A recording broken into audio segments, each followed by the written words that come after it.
And so that was the thing with my kids is like I knew they were all smart and I just knew they needed a little bit more of a push. So anytime I see scaffolding, I'll probably always just think of my third grade class and how I knew just like with any support they had, they appreciated, they took it, and just watching them grow through just a little bit of scaffolding until they are ready, to move on to the next segment of scaffolding because they could do, we were just working with on their own was always so great to see.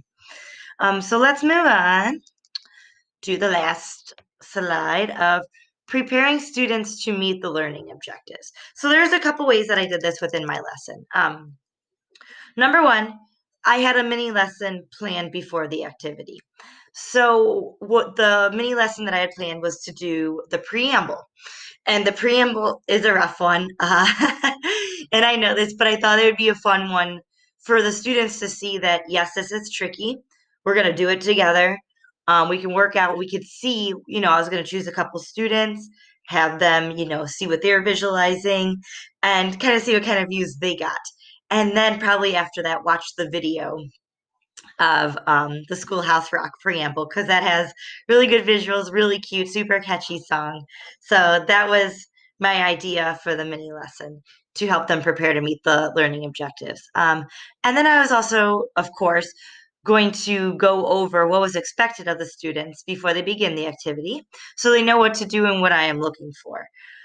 So how I was going to do this is I was going to put up the objectives on the board, all read them out loud together, make sure they know what I'm looking for, that they have to underline the phrase, at least two to three, draw or sketch out the picture from the phrases after rereading it, excuse me, and then um, go back and label their sketch. So I did put that on the slide for them so that we can all read that out loud, and I would leave that up on the board.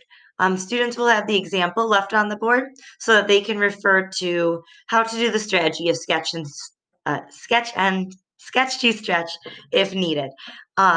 So one thing that I did learn from working in a inclusive classroom was to always have the example up there because that way students can constantly look up there referring. They feel more empowered. They're not always asking you. And of course, we didn't always leave the examples up, but it's a good indicator to know where to look, to know where those resources are for students who do need the extra help or just kind of need a reminder.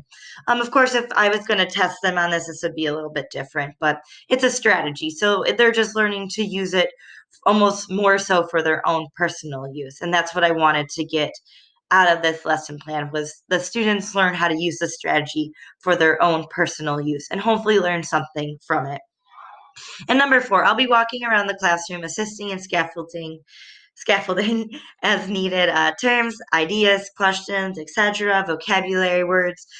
I really enjoyed doing this, just walking around from student to student, seeing who needs help, checking to make sure they're actually working on what they're supposed to be working on.